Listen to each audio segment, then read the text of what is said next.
हमसे तो बात भी करने नहीं चाहिए, मुझसे बात करने नहीं दी गई।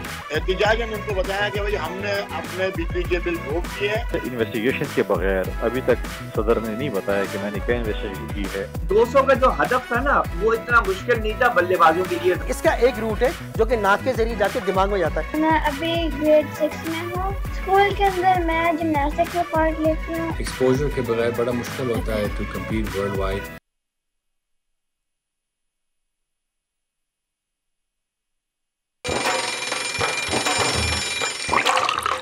आजकल जिंदगी ही सुबह आउट ऑफ कंट्रोल है, दुनिया बोल है, तेरी दुनिया बोल है। अस्सलाम वालेकुम नाज़रीन, प्रोग्राम में आपको खुश आमदीद कहेंगे। सुबह खैर पाकिस्तान, दुनिया बोल है से आपको गुड मॉर्निंग। आज की अच्छी बात जो कि आपके साथ शेयर करनी है, इमाम ज़ैनुल आबिदीन का कौल है कि जो अल्लाह के दिए हुए पर क़नात इख्तियार कर ले वो लोगों में सबसे गनी होगा। आपने मज़ीद फरमाया कि जिस्म अगर बीमार ना हो तो वो मस्त व मगन हो जाता है, और कोई खैर नहीं कि ऐसे जिस्म में जो मस्त व मगन हो। यानी हमें हर हाल में अल्लाह का शुक्र अदा करना चाहिए, क्योंकि उसकी कोई भी तरकीब हिकमत के बगैर नहीं होती। अक्सर ऐसा होता है ना कि हम कहते हैं कि हमारे साथ क्या हो गया, और आम अल्फाज हम इस्तेमाल करते हैं कि मेरा तो नसीब ही ख़राब है, जो कि नहीं कहना चाहिए। बहुत बुरी बात है, इस तरह की बातें नहीं मुंह से निकालनी चाहिए, क्योंकि वो वक्त तो गुजर जाता है। उसके बाद जो अल्लाह हमें देता है, हम अक्सर ये सोचते हैं कि अल्लाह ने मेरे लिए कितना बेहतरीन सोच कर रखा हुआ था। आप लोग यकीनन ये बात सोचते होंगे, क्योंकि मेरा ख्याल है कि हर इंसान पे ज़रूर ऐसी सिचुएशन आती है कि जब वो मायूसी का शिकार होता है, जो कि कुफ्र है, लेकिन उसके बाद जब अल्लाह उसको बेहतरीन अता करता है तो उसकी खुशी का कोई ठिकाना नहीं होता। तो इसलिए गनी हो जाओ, अल्लाह से तिजारत करो, अल्लाह पर यकीन रखो, ईमान रखो। अल्लाह बेहतरीन फ़ैसला करने वाला है। अपने बंदे के हक़ में 70 माओं से ज़्यादा प्यार करता है रब, तो उस पर यकीन के साथ आगे बढ़ेंगे। और अब शामिल करेंगे बड़ी खबर। सदर आरिफ अलवी सियासी मैदान ने मुतहरिक इंतखाबात की तारीख के लिए इलेक्शन कमीशन को ख़त लिख कर तलब कर लिया। चीफ इलेक्शन कमिश्नर के मामले पर कानूनी माहिरीन से मशवरे, सियासी कायदीन को भी मुशावरत की दावत दी गई है। शाहीन फिर से ऊंची उड़ान भरने को तैयार। हेमंत टोटा में आज फिर करेंगे अफगान शागिर्दों का शिकार। शायकीन कौमी बॉलर्स को एक्शन में देखने को बेकरार। सऊद शकील को भी मौका दिए जाने का इम्कान। इस्लामाबाद में बरखा रुत, जुड़वा शहरों में जलथल। दरियाए सतलुज में तलवार पोस्ट पर पानी का बहाव बढ़ गया। पाक फौज मुल्क भर में सैलाब मुतासरीन की खिदमत के लिए पेश। बहावलपुर बहावलनगर से मुल्का इलाकों में इमरजेंसी नाफिज।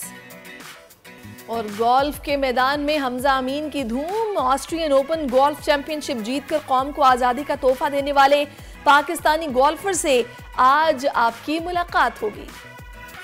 जी जनाब, ये तो है वो तमाम बड़ी खबरें जिन पर आज डिटेल में बातचीत होगी। आपसे मुलाकात करवाएंगे बड़े ज़बरदस्त मेहमानों की। अब हम कुछ बात करते हैं ट्रेंड्स के हवाले से। ट्विटर पर क्या चल रहा था, तो ट्विटर पर जो ट्रेंड इस वक्त चल रहा है वो है जनाब नेशन सैल्यूट पाक आर्मी। तो जनाब बडग्राम रेस्क्यू ऑपरेशन में पाक फौज के खिलाफ झूठे प्रोपेगेंडे पर सोशल मीडिया सारिफीन मैदान में आ गए हैं। कौम का पाक फौज को सलाम टॉप ट्रेंड में शामिल है, और इस ट्रेंड में सारिफीन पाक फौज की समाजी खिदमात पर उन्हें खराज तहसीन पेश कर रहे हैं। जिस तरीके से पाक फौज के जवानों ने बढ़ चढ़ कर रेस्क्यू ऑपरेशन में हिस्सा लिया, 8 जिंदगियां बचाई, और वो इनकी खिदमात के बगैर तो मुमकिन ही नहीं था, क्योंकि एक नामुमकिन सी सूरत हाल थी कि हवा में मौलिक वो डोली जो कि बिल्कुल टूट चुकी थी उस तक पहुंचे। तो कैसे पहुंचे? मौसम खराब, तेज हवा और ख़तरा शदीद। तो नामुमकिन को मुमकिन बनाया। हमारे कौमी जो हीरोज़ हैं, हमारे फ़ौजी हैं, उनको पूरी कौम ने सैल्यूट किया है, उनकी खिदमात को सराहा है, और पाक फ़ौज जिंदाबाद के नारे भी लगाए गए हैं सोशल मीडिया पर। और जनाब दूसरे ट्रेंड की अगर हम बात करें तो दूसरा ट्रेंड है इलेक्ट्रिसिटी। और आपको पता है कि बिजली के टैरिफ में इजाफा होते ही सारिफीन चिल्ला उठे हैं, सोशल मीडिया पर एहतजाज शुरू कर दिया है। नेपरा ने बिजली 5 रुपये 40 पैसे फी यूनिट महंगी करने की मंजूरी दे दी है। इस ट्रेंड में सारिफीन बिजली की कीमतों में इजाफे के खिलाफ दिल की भड़ास निकालने में मशगूल हैं। यहाँ तक लोगों ने लिखा हुआ है कि अपने मोबाइल बेचकर, बच्चों की साइकिल बेचकर, घर की चीज़ें बेचकर लोग बिजली के बिल अदा कर रहे हैं। ये सूरत हाल है। और अब बिजली मज़ीद महंगी करने की जब बात हुई है तो जाहिर है लोग ऑलरेडी बिल आ रहे थे, उन्होंने भरपूर तरीके से अपना एहतजाज रिकॉर्ड करवाया, प्लेटफॉर्म का सहारा लिया है। हज़ारों की तादाद में ट्वीट्स किए गए हैं। अब आ जाते हैं तीसरे ट्रेंड के ऊपर, जो कि मेसी के हवाले से है। अर्जेंटाइन के star footballer Lionel Messi top 10 में शामिल हैं। और इंटर मियामी की ये जो खेल है उसके हवाले से आपको बताएंगे कि फ़ाइनल मुकाबला था और अमरीकी जो फुटबॉल क्लब है उसने पहली बार लीग्स कप का टाइटल अपने नाम किया है। और इस ट्रेंड में सार्फिन ने गेम के आखिरी वक्त में मेसी के गोल की तारीफ़ की है, जिसने इस टीम की जीत को यकीनी बनाया, अहम किरदार अदा किया। और इस ट्रेंड में अब तक 3,96,000 से ज़ायद सार्फिन ट्वीट्स कर चुके हैं। वरना हम देखते हैं कि 1 लाख समथिंग होते हैं, लेकिन ट्वीट्स अगर किसी भी मैटर पर किए जा रहे होते हैं, लेकिन जहाँ पर बात आती है लायनल मेसी की तो वो तो किंग है फुटबॉल के। तो तकरीबन 3 लाख से ऊपर लोगों ने उनको सराहने के लिए ट्विटर के प्लेटफॉर्म को इस्तेमाल किया और करके उनको मुबारकबाद भी दी, उनको सराहा भी, अप्रिशिएट किया। तो जनाब ये थी ट्विटर पर चलने वाली तमाम वो बातें जिनसे हमने आपको अपडेट किया। अब आगे बढ़ते हैं, बात करते हैं कराची चलता है तो जनाब मुल्क चलता है, लेकिन कराची के ताजिर अब बिजली के ज़ायद बिल देने को राज़ी नहीं है। एहतजाज की फ़ज़ा बनती जा रही है। गुज़श्ता रोज़ निगरान वज़ीर-ए-आज़म काकड़ साहब आए थे, उन्होंने मुलाकात भी की और पाकिस्तान के ताजरों से जो कि कराची में बेशतर मौजूद हैं उनसे मुलाकात में क्या कहानी हुई, यकीन दहानियाँ तो काफ़ी कराई गई। कल मैं सुन रही थी, उन्होंने कहा कि जनाब बिजली पानी और गैस के जो मामलात हैं वो बिल्कुल हैं, मैं बिल्कुल सरफ़े नज़र नहीं कर रहा, लेकिन अपनी इस्तिदाद के मुताबिक उनको भी हल करने की कोशिश करूँगा। दीगर जो सारे मामलात हुए हैं उस पर बात करने के लिए इस वक्त ताजिर रहनुमा शर्जील गोपलानी साहब हमें ज्वाइन कर चुके हैं। अस्सलाम वालेकुम शर्जील साहब। शर्जील साहब, कितने मुतमईन हैं आप कल की मुलाकात के बाद? बिल्कुल मुतमईन नहीं है कि जब वज़ीर-ए-आज़म हेड होता है और वो अगर कहीं बैठ के किसी किस्म की कमिटमेंट ना कर पाए और कोई मामला हल ना कर पाए तो मुतमईन होने का सवाल ही पैदा नहीं होता। अगर मुतमईन होते तो कल का फिर एहतजाज भी हम रोक सकते थे, लेकिन हमारा एहतजाज जारी है। मेरे कहने का मकसद था शायद कोई 20% 30% आपको उम्मीद तो होगी, क्योंकि अभी वो आए, आप लोगों को भी कुछ मौका तो उन्हें देना चाहिए कि वो थोड़ा सेटल तो हो जाएं। वो अच्छी बात है कि आप लोगों ने अपनी गुजारिशात उनके सामने रख दी हैं, लेकिन आई थिंक सो थोड़ा टाइम उनको भी चाहिए होगा। क्या ख्याल है आपका? नहीं, देखिए, जितने नियत होती है ना काम करने की, इसको टाइम नहीं चाहिए होता। डू एंड डाई वाला इस पर हालात और मामला चल रहे हैं। किस चीज़ के हम तो ऑक्सीजन भी हमारी खत्म हो गई है। इस वक्त हमारे पास कोई ऐसी हालात नहीं है कि हम किसी तरीके से सर्वाइव कर पाएँ। इस वक्त मुल्क को मैशियत को बेल आउट पैकेज की ज़रूरत है, मुल्क की मैशियत को ऑक्सीजन की ज़रूरत है, मुल्क की मैशियत को इंकलाबी स्टेप्स लेने की ज़रूरत है। हमें तो सिर्फ बातों के अलावा कोई चीज़ कहीं भी नज़र नहीं आ रही। सब अच्छा है, कर देंगे, हो जाएगा, आया हूँ, चंद दिन के लिए आया हूँ, तो ये कोई बातें नहीं है। जिसने काम करना होता है उसके पास जो विल होनी चाहिए और काम करना चाहिए। मुझे ये बताइएगा शर्जील साहब, जैसा कि आप लोगों ने कहा कि आप लोग तहरीरी तौर पर भी अपनी गुजारिशात लिख कर देने को कल तैयार नहीं थे, इमीडिएटली आप चाह रहे थे कि आपकी जो भी प्रॉब्लम्स हैं, तहफ़्फ़ुज़ात हैं, उनको दूर किया जाए। कुछ बताएंगे क्या क्या मसाइल हैं जिन्होंने आपको इतना परेशान कर दिया कि आप कह रहे हैं कि ऑक्सीजन ख़त्म हो गई है? देखिए, पहली बात तो ये है कि मैं आपको ये बताऊं, मैंने तहरीरी तौर पे दरख्वास्त कल दे दी है। और दूसरी बात, ये जो एहतजाज जो जा रहा है हमारा जारी हुई है, तहरीरी तौर पे तमाम इदारों, पिछले सारे वज़ीर-ए-आज़म, कल निगरान वज़ीर-ए-आज़म साहब और जो पावर सेक्रेटरी वहाँ बैठे थे, उन सबको कल तहरीरी तौर पे भी हमने दरख्वास्त जमा करा दी है।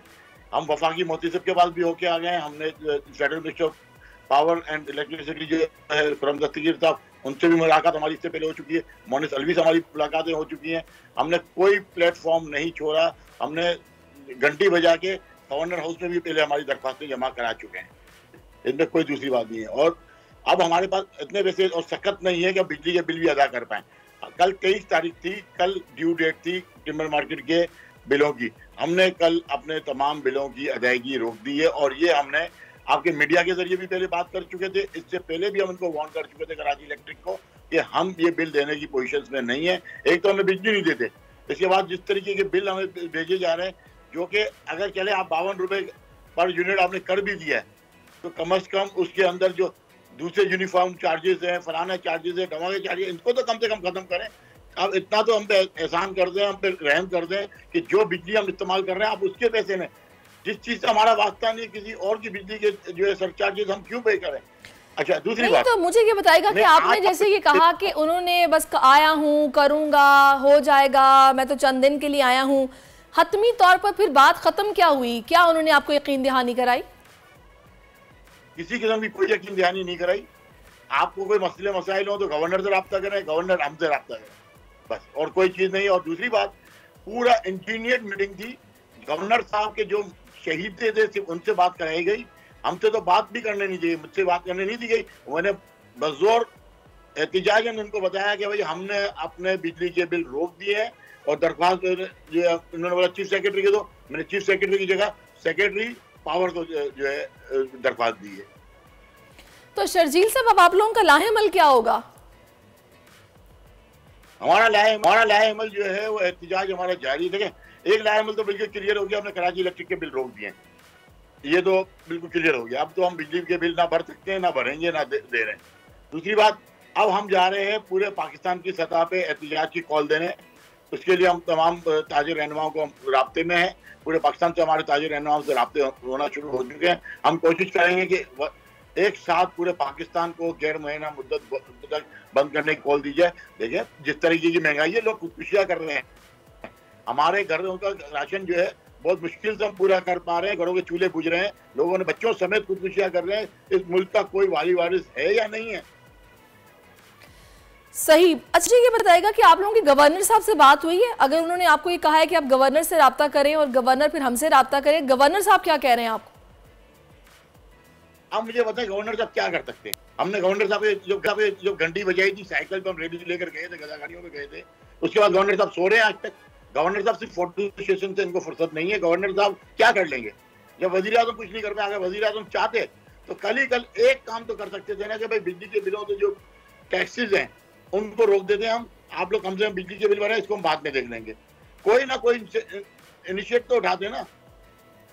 लेकिन शर्जील साहब, मुल्क को बंद करना तो कोई मसले का हल नहीं है ना, इससे नुकसान आपको भी होगा और बाकी भी नुकसान ही है। जाहिर है, जब इतनी देर कारोबार बंद रहेगा, चीजें बंद होंगी, लोग परेशान होंगे, आप खुद भी परेशान होंगे। कोई दरमियान का रास्ता निकालने की कोशिश कर रहे हैं आप? देखें, हमारा कारोबार तबाह हो गया है, हम बर्बाद हो चुके हैं। हमारी मंदी का इतना बड़ा रुझान है, हम सारा दिन सुबह से दुकानों में बैठे होते हैं, शाम तक दुकान बंद करके वापस आते हैं, हमारी सेलें नहीं हो रही। मैं आपको बताता चलूं, इतवार बाजार में आपके सर्वे करवाएं अपने जो है कैमरामैन को भेज के, इस इतवार को जिस बेचारे ने 10 लाख का माल लेके ठेले पे खड़ा था इतवार बाजार के, वो 1600 रुपए का उसका खर्चा था पर डे का, 1000 रुपए की सेल करके आया है। 1650 रुपीज करके एक दिन का खर्चा है। मैं बचत बाजार की बात कर रहा हूँ, जहाँ पे गरीब आदमी जाता है वो अपनी जमा पूंजी बचा के कि मैं कम से कम सस्ती कोई चीज ले। हमने कल वजीर आजम को ये भी बात बताई कि 300 रुपए मन करना है, क्रश करके आपकी चीनी की कॉस्ट सारे अखराजात डाल के, सारे टैक्सेस डाल के 80 रुपए पर किलो चीनी की कॉस्ट आती है, जो मार्केट में पहुंचनी चाहिए।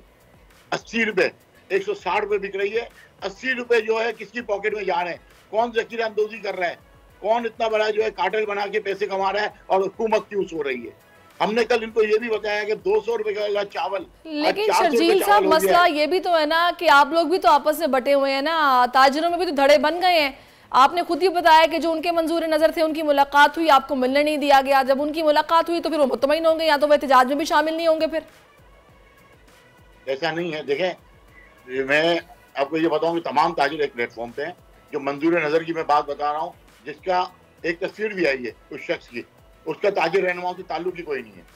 इस तरीके से 2 लोग और बैठे थे जिनका ताजिर रहनुमाओं से कोई ताल्लुक नहीं था, उनसे बात कराई गई। और ये तो आप गवर्नर को सोचना चाहिए कि उन्होंने किस किस को बुलाया था। अब जब हमें अगर बुलाएंगे तो हम ये बात जरूर करेंगे कि जिसका ताजिर रहनुमाओं से वास्ता नहीं है, और वो एक तो इंडस्ट्रियलिस्ट बैठा हुआ था, बल्कि 2 इंडस्ट्रियलिस्ट थे, और वो इंडस्ट्रियलिस्ट थे जिसमें एक चावल का इंडस्ट्रियलिस्ट था, और हमने चावल की बात की उनसे कि भाई ये 200 रुपए का चावल 400 रुपए में बेचते हैं। अब मसला सिर्फ यही है कि जो हकीकत है उसको क्यों छुपाया जाता है और हकीकी लोगों को बात क्यों नहीं करने दी जाती, और ये सारा काम गवर्नर की तरफ नहीं। लेकिन गवर्नर साहब ने कल जब अपनी गुफ्तगू का आगाज किया तो उन्होंने कहा कि जी मैं आपको किसी और सफर पर लेकर जाना चाहता हूँ। वो सफर कौन सा था फिर जिस पर वो आप लोगों को लेकर जाना चाहते हैं? चांद का सफर, मरीज का सफर। शर्जील साहब, बहुत शुक्रिया आपका। अल्लाह करे आप लोगों के मसाइल हल हो जाएं। और गवर्नर कह रहे हैं कि जी हमने घंटी भी बजा दी, उन्हें कह भी दिया निगरान वज़ीर आज़म की आपको नीयत नहीं लग रही कि वो मसाइल का हल करेंगे, लेकिन अभी कमेटी बनाने का वादा किया गया, देखते हैं कमेटी क्या करती है। अल्लाह करे कि आप लोगों के मसाइल हल हो जाए। बहुत शुक्रिया, आपने अपना कीमती वक्त हमें दिया। अब कुछ बात करते हैं हालिया दिनों में सदर मुमलिकत आरिफ अलवी के हवाले से, जिन्होंने इंतहाई मुतनाज़ बयान जारी करते हुए सियासी, कानूनी और आइनी बहस छेड़ दी है। सबसे ज़्यादा परेशान कर देने वाली बात यह है कि एक ऐसा बयान दिया गया जिससे पूरा सिस्टम मुतासर हुआ है। एक जमहूरी मुल्क में कानून साजी के लिए अवामी नुमाइंदों का मुंतखब ऐवान मौजूद होता है। इसी ऐवान से ऑफिशियल सीक्रेट एक्ट और आर्मी एक्ट तरमीमी बिल मंजूर होने के बाद सदर पाकिस्तान के पास गए थे, लेकिन एक लंबे वक्त के बाद सदर मुमलिकत का मौक़िफ़ है कि उन्होंने तो इस बिल पर साइन ही नहीं किए। और मामला इतना संगीन है कि सदर के स्टाफ मेंबर्स तक बात आ गई है। और 2 दिन पहले उनके जो सेक्रेटरी हैं वक़ार अहमद, उनको भी अपना प्रिंसिपल सेक्रेटरी ने खिदमात उनकी वापस कर दी हैं, और उनकी जगह हुमैरा अहमद को उन्होंने कहा था कि जी इनकी खिदमात दी जाएँ, सुना उन्होंने भी इनकार कर दिया है। तो खैर इस सारी सूरत हाल पर बात करने के लिए इस वक्त हमें पीपल्स पार्टी के रहनुमा फैसल करीम कुंडी साहब ज्वाइन कर चुके हैं। अस्सलाम वालेकुम फैसल साहब। फैसल साहब, सदर मुमलिकत के बयान के बाद से सियासी रहनुमाओं की जानिब से ताहाल तनकीद का सिलसिला जारी है, और अब सदर ने 90 रोज़ में इंतखाबात की तारीख के लिए चीफ इलेक्शन कमिश्नर को ख़त लिखकर ऐवान सदर बुला लिया है। आप लोगों का मौक़िफ़ क्या है सारे मामले पर? बिस्मिल्लाहिर्रहमानिर्रहीम। देखें, प्रेसिडेंट ने जो है इस वक्त मुल्क को एक तमाशा बना रखा है। पहले पीटीआई के चेयरमैन जो इनके लीडर थे, उन्होंने मुल्क को एक तमाशा बनाया लोगों के सामने, जिस तरीके से उन्होंने साइफर का ड्रामा रचाया। अब प्रेसिडेंट साहब ने हमने सुना टीवी पे और आपके चैनल्स पे देखा कि एक बिल है, वो अच्छा है या बुरा है वो डिबेटेबल है, और उसको जो है वो मंजूर हो चुका है। 24 घंटे के बाद प्रेसिडेंट को ख्याल आया कि बिल तो मैंने साइन ही नहीं किया और मुझे बाईपास कर दिया गया था, और उन्होंने अपने पर्सनल ट्विटर अकाउंट से एक ट्वीट की है कि मुझे बाईपास किया मेरे अमले की तरफ से और मैंने इस पे साइन नहीं किए, और मैं पता नहीं कौम से माफ़ी मांगता हूँ जो भी है। पहली बात तो ये। उसके बाद फिर उन्होंने एक एक्ट किया जिसपे उन्होंने अपने सेक्रेटरी को जो अपने अहदे से हटा दिया। पहली बात तो ये है कि क्या प्रेसिडेंट साहब जो है वो उन्होंने इस पे कोई इन्वेस्टिगेशन की कि उसमें कौन मुलविस थे? अगर इन्वेस्टिगेशन की उसमें कोई मुलविस है तो उनको सज़ा दी? कोई सज़ा नहीं दी। अगर इन्होंने सेक्रेटरी साहब को चेंज किया ये बताने के लिए कि शायद सेक्रेटरी साहब ने ये काम किया है जो कि अभी तक साबित नहीं हुआ है, तो क्या इसको सिर्फ चेंज करने से सज़ा यही होती है कि आप उसको सिर्फ चेंज कर लें? कल वही सेक्रेटरी अगर सेक्रेटरी एस्टेब्लिशमेंट और सेक्रेटरी कोई और डिपार्टमेंट के बन जाते हैं, कैबिनेट के बन जाते हैं, किसी और के बन जाते हैं, तो क्या ये उनकी सज़ा थी? लिहाजा इन्वेस्टिगेशन के बगैर अभी तक सदर ने नहीं बताया कि मैंने क्या इन्वेस्टिगेशन की है, किसने मुझे बाईपास किया और ये क्या हुआ। सेक्रेटरी साहब की तरफ से भी अच्छा फैसल साहब, मुल्क में रवा साल इंतखाबात होना तो मुमकिन नहीं है क्योंकि मुल्क भर में नई हल्का बंदियाँ होंगी। अब इलेक्शन कमीशन ने तमाम सियासी जमातों से नए इंतखाबात के सिलसिले में मुशावरत का फैसला किया है। आप अगले साल कौन से माह में इंतखाबात होते देख रहे हैं, क्योंकि यहाँ तो मामला अब 90 रोज से जायद का हो चुका है? देखें, पाकिस्तान पीपल्स पार्टी का बड़ा क्लियर मौक़िफ़ है कि 90 दिन के अंदर इंतखाबात होने चाहिए। आइन ये कहता है कि 90 दिन में इलेक्शन हों। आइन हल्का बंदियों का जिक्र नहीं करता, आइन सीटें बढ़ाने का जिक्र करता है। हल्का बंदियाँ हुई हैं, सेंसेस हुए हैं, उसके बाद उन्होंने कहा है कि इसकी हल्का बंदी हो। 3 करोड़ आबादी आपकी बढ़ गई है लेकिन आपने सीटें नहीं बढ़ाई क्योंकि आपके पास 2/3 मेजॉरिटी नहीं थी। तो आपने कहा कि नहीं, इस सेंसेस में डिलिमिटेशन कर लें। डिलिमिटेशन इलेक्शन के बाद भी हो सकती है, ये एक बहाना है इलेक्शन मुलतवी करने का। पाकिस्तान पीपल्स पार्टी का ये मौक़िफ़ है कि आइन के मुताबिक जो आइन में 90 दिन के अंदर इलेक्शन हों, और आइन में ये नहीं है कि डिलिमिटेशन हो। और हमें ये कहा गया था तो CCI में कि इलेक्शन चीफ जस्टिस की जानिब से रिमार्क्स के बाद तोशाखाना केस में अदालती फैसला बादी नज़र में दुरुस्त नहीं था कहा गया है।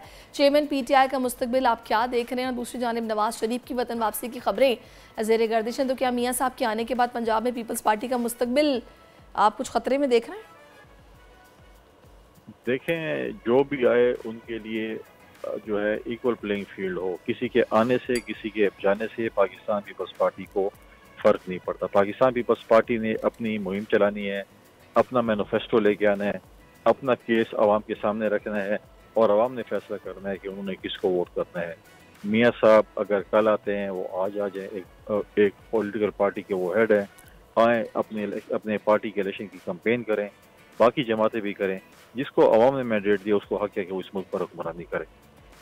सही। अच्छा फैसल साहब, मुल्क में बढ़ती महंगाई से हर दूसरा शख्स मुतासर है। बिजली महंगी, पेट्रोल महंगा, डॉलर बेलगाम, गरीब आदमी मजबूर है, मगर मुआशी इस्तेहकाम के लिए पुरुमीद भी है। आखिर आपकी नज़र में मौजूदा मुआशी हालात का जिम्मेदार कौन है?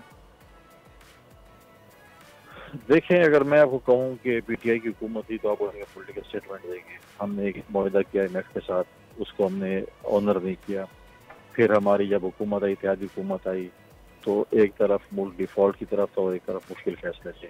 बिल्कुल मुश्किल फैसले थे, रिलीफ हम आवाम को नहीं दे सके, मुश्किल फैसले में करने पड़े।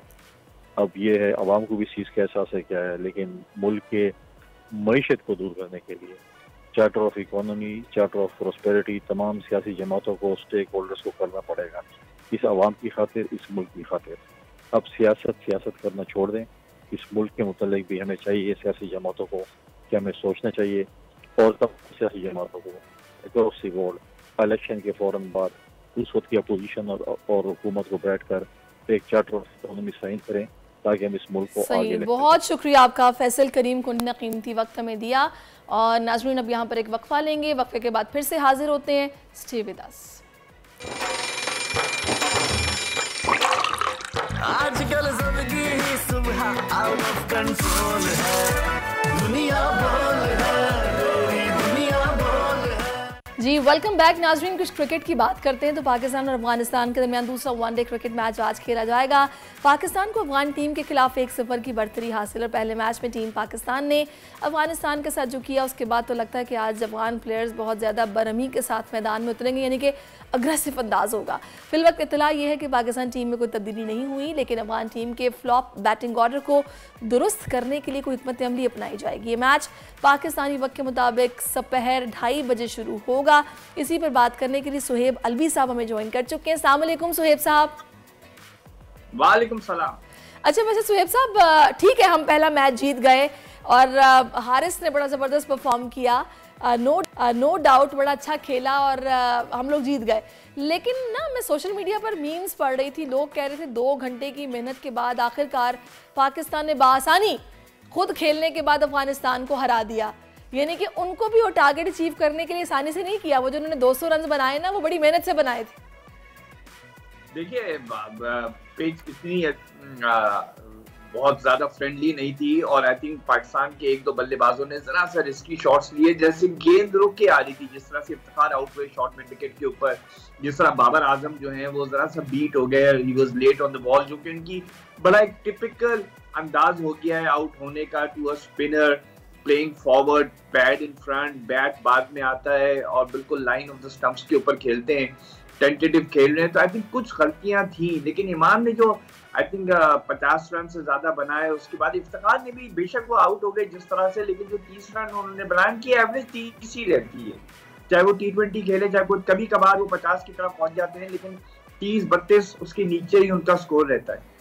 But I think in the and Pakistani bowlers ने जो जिस तरह से टेल ने मारा, नसीम शाह ने मारा, आई थिंक बहुत एक अच्छी परफॉर्मेंस दी, कंसिडरिंग के जहां उनकी 4 विकेट इतनी जल्दी गिर गई थी।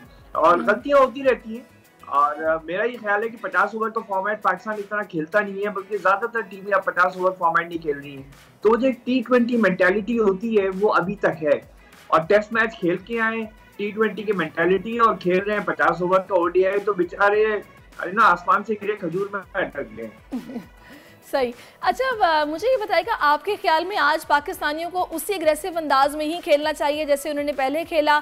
मतलब बॉलर्स की मैं बात कर रही हूँ, और बैटिंग लाइन जिस तरह थी, मैंने अभी पहले जिक्र किया कि थोड़ा सा ने ना एफर्ट करनी पड़ी थी। आप क्या टिप देंगे आज के लिए? देखिए, just play the way you did, because ये अगर इस तरह से बल्लेबाजी अग्रेसिव नहीं खेलते तो आप 200 पे भी नहीं पहुंचते, शायद 150 पे देर हो गए होते। लेकिन वो अलग बात है कि पाकिस्तानी ने उनको 59 के ऊपर आउट कर लिया। Aggressive is the way to go in white ball cricket. अब तो टेस्ट मैच में अग्रेशन आ गया है, जितना आप पॉजिटिव खेलेंगे उतना सामने वाला जो प्लेयर होता है, चाहे वो फील्डर हो चाहे वो बैटर हो, वो मेंटली जरा सा परेशान हो जाता है। बहुत पहले एक पुरानी क्रिकेट की कहावत है 50% of the cricket is played in the mind. आधा क्रिकेट जो है दिमाग से होता है, उसमें कितना प्रेशर आप लेते हैं, कितना स्ट्रांग होते हैं। तो aggression is the only way forward, specially in white ball cricket. सही। अच्छा, वैसे मैं चाहूँगी थोड़ा सा आप भी कमेंट पास करें। जिस तरह से हारिस ने तबाहकुन बॉलिंग की और कल उन्होंने माशाल्लाह से ट्वीट भी फिर किया कि जी मुझे मेरी बेगम शायद लकी मेरे लिए साबित हुई है और मैंने इतना अच्छा परफॉर्म किया है, किस तरह देखा आपने? हाँ, वो देखे ना, वो कहते हैं, आज मैं किसी की मीएम रिकॉर्ड सुन रहा था कि रिस्क जो है वो घर की औरत से आती है। तो उसने कहा कि भाई जितनी ज्यादा औरतें हो घर में उतनी ज्यादा रिस्क आती है। तो मेरे ख्याल में हारिस का भी अब यही है कि माशाल्लाह से अगर इतनी अच्छी गुड लक है तो I think that's very very good for Pakistan. Even otherwise उनको सिर्फ 1 से 1.5 साल ऐसा पीरियड आया था जहां वो स्ट्रगल कर रहे थे, उनकी पेस गिरी है। उनकी पेस होती थी 150 151 पे और अब आ गई है 145 के ऊपर। जरा से कंट्रोल उन्होंने रखा है। लेकिन देखो एक चीज याद रखें, हारिस लाजवाब गेंदबाज है, बहुत बड़ा दिल है उसका, बहुत हिम्मत से गेंदबाजी करता है। लेकिन अफगानियों ने बड़े रिस्की शॉट्स खेले, वो शॉट्स बनते नहीं थे। 3 या 4 बल्लेबाज ऐसे आउट हुए जो कि अगर वो शॉट नहीं खेलते तो आउट नहीं होते। वो बहुत ही रिस्की शॉट्स खेले, वो बहुत ही केयरलेस शॉट्स खेले और उनके कप्तान ने भी एडमिट किया पोस्ट मैच कॉन्फ्रेंस में कि हमने अपनी विकेटें गंवाई। सो इसलिए आई थिंक हमें अफगानिस्तान को बिल्कुल हल्का नहीं लेना चाहिए। यस, हारिस डिड, लेकिन अफगानी बहुत अग्रेशन से वापस आएंगे इस मैच में। और आप ये देखिए, अच्छा सुहेब साहब, बड़े मजे के लोग साइड को रोका। सही, आपकी आवाज भी कुछ मुझ तक रुक रुक के आ रही है, आप मुझे सुन सकते हैं? जी, आपकी भी आवाज को रुक रुक के आ रही है, कुछ आई थिंक इशू है कनेक्शन में। हाँ जी। अच्छा सुहेब साहब, कुछ लोगों ने ये भी राय दी, उन्होंने बोला कि मैन ऑफ द मैच का जो अवार्ड है, यहाँ पे जो टाइटल है, वो हारिस को नहीं मिलना चाहिए था, इमामुल हक को मिलना चाहिए था। Do you agree with this? नहीं, देखें 200 का जो हदफ था ना, वो इतना मुश्किल नहीं था बल्लेबाजों के लिए। ज़ादरान हैं, उनके पास और भी अच्छे बल्लेबाज थे। तो 200 का हदफ को प्रोटेक्ट करना ये बॉलर्स को क्रेडिट जाता है, चाहे उन्होंने 59 पे आउट किया। इसका मतलब नहीं है आप 75 भी बनाते तो फिर भी आप मैच जीत जाते। वो हदफ इतना मुश्किल कर दिया हारिस ने और शाहीन शाह अफरीदी, नसीम शाह, सब ने। तो उसमें यह है कि साहब 5 विकेटें एक ओडीआई मैच में बहुत बड़ी मायने रखते हैं। 50-60 रन इतने मायने नहीं रखते। लेकिन हदफ जो है, वैसे एक बात है कि इमामुल हक ने पूरी अफगानिस्तान टीम से ज्यादा रन्स बनाए, वो अलग बात है। बिल्कुल। लेकिन जिस तरह से पाकिस्तानियों ने उनको आउट किया, आई थिंक हारिस को ज्यादा क्रेडिट जाता है। व्हाइट बॉल क्रिकेट में, लिमिटेड ओवर्स क्रिकेट में 5 विकेटें लेना बहुत बड़ा काम है। बिल्कुल, आप सही कह रहे हैं। अच्छा, दूसरा ये भी कहा जा रहा है कि जो सब्र और तहम्मुल का मुजाहरा किया है ना इमामुल हक ने, वो भी बड़ा मुतासर कुन है कि लोगों ने उन्हें पर्ची भी कहा, बड़ी बातें हुई, लेकिन जो उनकी परफॉर्मेंस है वो सबके सामने है। आई थिंक 17th उनकी हाफ सेंचुरी है जो उन्होंने यहाँ पर स्कोर की है और सब आउट हो गए, लेकिन वो बड़े डिटर्मिनेशन के साथ खड़े रहे और किस तरह उन्होंने अपनी इनिंग्स खेली है, ये काबिल तारीफ है। एब्सोल्युटली, आई थिंक इमाम ने बहुत मेहनत से खेला है। देखिए, पाकिस्तान को जो एक बात बार बार सामने आ रही है, पाकिस्तान ने अपनी होम पिचेस पे खेली है और ज्यादातर कमजोर टीमों से खेला है। ऑस्ट्रेलिया की भी जब टीम आई थी, मैंने पहले भी आपके प्रोग्राम में कहा है, उनके टॉप 4 बॉलर्स ओडीआई क्रिकेट वो नहीं खेले थे वो। तो अभी प्रेशर आएगा, लेकिन इमाम को क्रेडिट देना चाहिए कि उसने इतने मिनट में जाके जिस तरीके से रन्स बनाए हर प्रेशर सिचुएशन में। और अगर इतना ही आसान है तो दूसरे बल्लेबाज क्यों नहीं रन बनाते जब इमामुल हक रन्स बनाता है? तो क्रेडिट देना चाहिए इमामुल हक को। बस सिर्फ ये देखना चाहिए कि देखें अभी ये बाउंसियर पिचेस के ऊपर इनको टेस्ट होना बाकी है। सही। तो सुहेब साहब, आज आपको क्या लग रहा है कि सरप्राइज तो नहीं दे देगी अफगान टीम? क्योंकि आपने खुद ही कहा कि उन्हें हल्का नहीं लेना चाहिए। नहीं, बिल्कुल। देखिए, अफगानिस्तान, मैंने आपको जब परसों भी हम सुबह बात कर रहे थे तो मैंने आपसे यही कहा था कि देखिए अफगानिस्तान जब वेरी वेरी स्ट्रॉन्ग साइड और बहुत एग्रेशन के साथ आते हैं, और आप ये देखिए 200 के ऊपर आउट कर दिया था और बॉलर्स ने तो अपना काम कर, बल्लेबाज नहीं कर सके। लेकिन आज अगर बल्लेबाज भी कर जाए, बॉलर्स भी कर जाए, तो Pakistan will have a tough time. I just feel कि Pakistan should now just go with the feeling कि हमने सारे प्लेयर्स को अपॉर्चुनिटी देना है। देखिए, तीसरे मैच में जाके अगर आपने बाकी सारे प्लेयर भी खिला दिए तो आप बेसिकली उनको एक मैच दे रहे हैं। तो आई थिंक ये होना चाहिए कि हर प्लेयर को जो रिजर्व में भी है उसको भी कम से कम 2 मैचेस मिलने चाहिए। तो मैं तो चाहूंगा कि जाएं, अग्रेशन से जाएं, हार जाएं, क्योंकि एशिया कप आ रहा है, आगे वर्ल्ड कप है। आपको अपनी बेंच स्ट्रेंथ टेस्ट करना है और इन्हीं सिचुएशंस में टेस्ट करना चाहिए। सही। अच्छा, मुझे ये बताइएगा कि किस नुकसान किस चीज़ का हुआ है अफगान टीम को? ठीक है, आज तब्दीलियां भी ये लोग कर रहे हैं, बैटिंग ऑर्डर को भी चेंज किया जाएगा, नजीबुल्ला भी टीम में नहीं है। आपकी नज़र में ये जो कल की इनकी हार थी इस पिछले मैच की, उसकी वजह क्या थी? उसकी वजह मेरे ख्याल में केयरलेसनेस थी। मैं आपसे सिर्फ ये कहूंगा कि कुछ उनकी जो फोकस था वो नहीं था। जो देखिए, उनके गेंदबाजों ने तो बहुत लाजवाब गेंदबाजी की और मेरे ख्याल में एक दो कैचेस भी छोटे, वो अगर पकड़े जा चुके होते तो पाकिस्तान शायद 150-160 तक रहता। तो एक तो क्रेडिट तो उनके बॉलर्स को जाना चाहिए, उनके स्पेशली जो स्पिनर्स हैं, राशिद हो गया, मुजीब हो गया, लेकिन जो बल्लेबाज हैं वो शायद वो गलती दोबारा ना करें। मैं फिर आपसे कहूंगा, ये सब T20 लीग खेल रहे हैं सारी दुनिया में, अफगानी बल्लेबाज, गेंदबाज भी खेल रहे हैं लेकिन बल्लेबाज ज्यादा खेल रहे हैं। ये जो उनका परफॉर्मेंस था, ये बेसिकली T20 क्रिकेट वाला परफॉर्मेंस था और मेरे ख्याल में इनको अब बिल्कुल समझाया जाएगा, इनके कोच भी समझाएंगे, कप्तान भी समझाएंगे कि भाई आपने अब 50 ओवर का गेम खेलना है, कोई जल्दी नहीं है। अगर ये समझ गए, इनकी बात समझ में आ गई, तो आज अफगानिस्तान अगेन पाकिस्तान को बहुत टफ टाइम दे सकता है, जीत भी सकते हैं। चले, अल्लाह करे कि पाकिस्तान ही जीते, क्योंकि अगर उस्ताद हार जाए ना तो ज़्यादा शर्मिंदगी होती है, क्योंकि हमारे शागिर्द हैं ये। बहुत शुक्रिया आपका सुहेब अलवी साहब, आप हमारे साथ हैं और बेस्ट विशेस हैं पाकिस्तानी टीम के साथ। तकरीबन 2:30 बजे के करीब ये मैच होगा और दुआएं कौमी टीम के साथ हैं।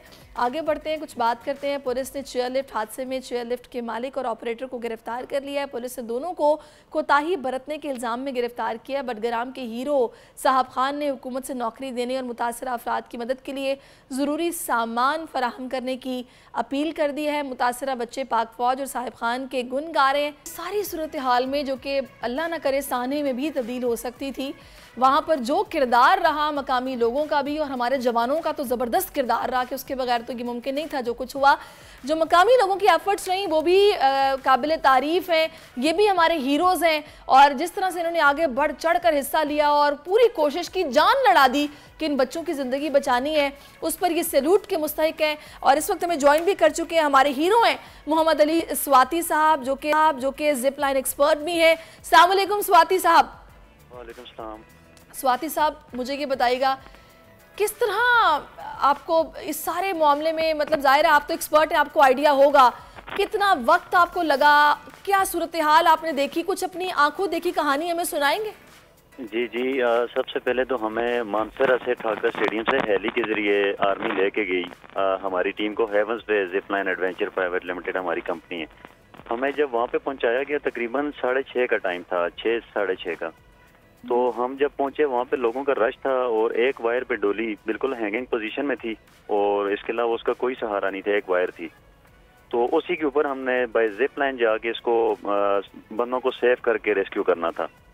तो हमें फिर आर्मी की सुपरविजन में ये सारी चीज़ें करनी पड़ी। ज़ाहिर हमने सारा टीम वर्क किया, सिविलियंस, लोकल कम्युनिटी जितनी भी थी वहाँ की और एडमिनिस्ट्रेशन ने, सारों ने मेन रोल अदा किया और हमारी एक्सपर्टी थी, हमारे पास इक्विपमेंट था, हम उसको यूटिलाइज करते हुए सेफ एंड साउंड सारे लोगों को रेस्क्यू करके अपनी जगह पे लाए। सही।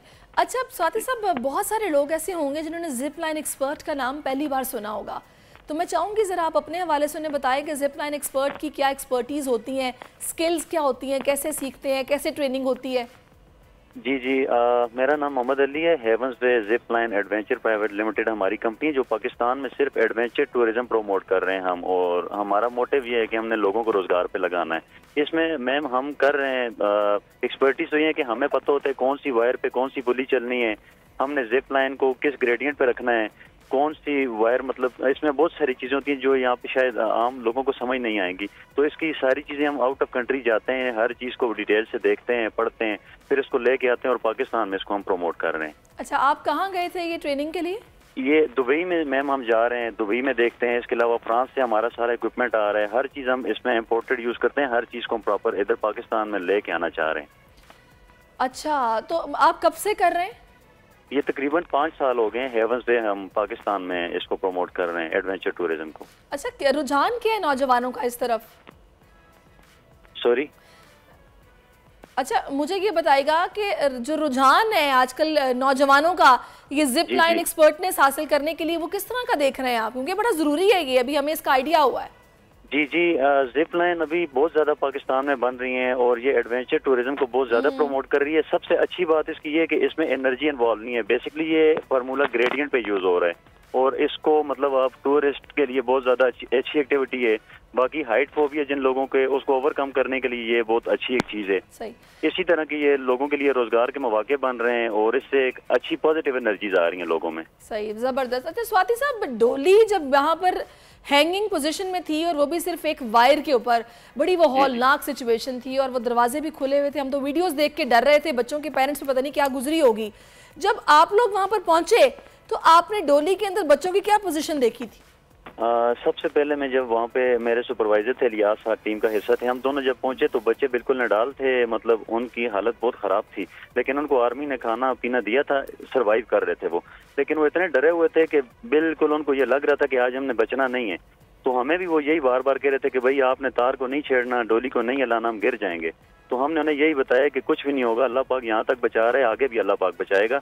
हम आपके साथ ये इक्विपमेंट लेके आए हैं, इसके साथ आपको सेफ एंड साउंड हम आपको रेस्क्यू करने आए हैं। सिर्फ बहुत डरे हुए थे और जाहिर है लोगों का रश था, माएँ बहनें हर बंदे को मतलब उनकी फिक्र थी और हम उसको लीड कर रहे थे। तो फिर हमारी जिम्मेदारी बन गई थी कि अब इनको लेके हमने जाना ही जाना है। अच्छा, मुझे ये बताइएगा, सिचुएशन जो थी स्वाति साहब, हेलीकॉप्टर्स भी थे और बाजू का तो हम यही सोचते हैं कि जी हेलीकॉप्टर से बाकायदा वो रस्सी लटके की एक बंदा डोली में जाएगा, बच्चों को एक एक करके लेकर जाएगा। कब ये महसूस हुआ कि जिप लाइन की जरूरत पड़ेगी? एक तो मौसम खराब हो गया था और दूसरा ये कि हेली के जब होवरिंग करता है हेली, उसके नीचे जो एयर प्रेशर नीचे की तरफ आ रहा होता है वो सारा डोली के ऊपर पड़ रहा था और डोली उसको स्विंग कर रही थी हवा से। तो वो ज्यादा मतलब थ्रिलिंग हो रहा था, वो कोई इतना कंफर्टेबल नहीं था।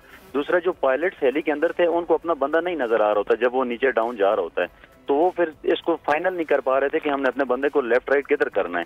फिर इसके अलावा वहाँ पे छोटी वायर्स भी गुजर रही थी जिनसे हमने अपने बंदे को भी बचाना था और वायर्स वो हेली के लिए नुकसानदेह थी। बाकी बिल्कुल ये नहीं, बड़ा कॉम्प्लिकेटेड सिचुएशन थी ये। आई थिंक ये पहली बार ऐसा हुआ है। जी ऑन स्पॉट असल में कुछ ऐसी हर्डल्स थी जो मीडिया पे नहीं आ रही हैं, लेकिन हेली के लिए भी वहाँ पे बहुत सारे मसाइल थे, वो और ज्यादा हादसे की तरफ हम जा सकते थे। सही। तो ये कितना वक्त लगा फिर ये जिप लाइन के थ्रू आपको वहाँ तक पहुँचने में? हमें तकरीबन 3.5 घंटे लगे थे। 6 बंदों को हमने रेस्क्यू किया था, 2 ऑलरेडी, एक आर्मी और एक सिविलियंस वहाँ पे कर चुका था।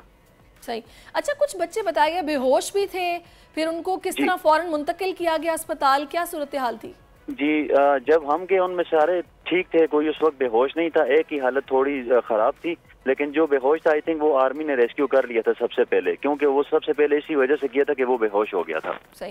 अच्छा स्वाति साहब, मुझे ये बताएगा कि ये जो आप लोगों की ज़ाहिर एक्सपर्टीज है, आप लोग यहाँ पर टूरिज्म को प्रमोट करते हैं, कभी हम लोग तो अक्सर इस तरह के वाकयात सुनते हैं कि डोली टूट गई, वायर रुक गई, गिर गई, तो यहाँ पर क्या इस तरह के वाकयात पेश आते रहते हैं या ये वाकया कुछ अलग नौयत का था इसलिए रिपोर्ट हुआ?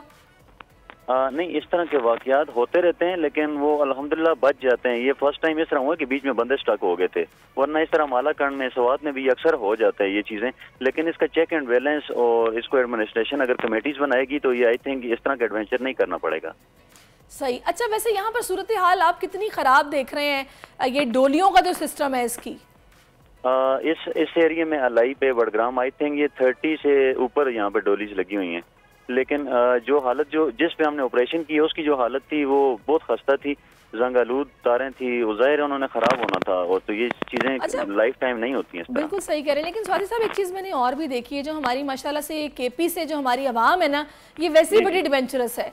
ये लोग रिस्क बहुत ज़्यादा लेते हैं, रिस्क टेकर्स होते हैं। मतलब आप अक्सर देखिएगा वीडियो सोशल मीडिया पे वायरल होती हैं, नदियों को ये क्रॉस कर लेते हैं सिर्फ एक वायर पे लटक के, बाकायदा बच्चे भी उठाए होते हैं और वो वायर से क्रॉस कर जाते हैं, मतलब डरते नहीं है।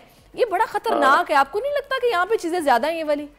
नहीं, ये चीज़ें वैसे हैं गलत हैं, हमें ये बताना चाहिए, ये नहीं होनी चाहिए। अभी एफर्ट्स सारे लोगों ने किए, सिविलियंस ने बहुत सारी एफर्ट्स किए, लेकिन हमने जाके स्मार्ट वर्क किए। स्मार्ट वर्क और एफर्ट्स को अगर आप कम्बिनेशन देखें तो ये बहुत डिफरेंट चीज़ें हैं।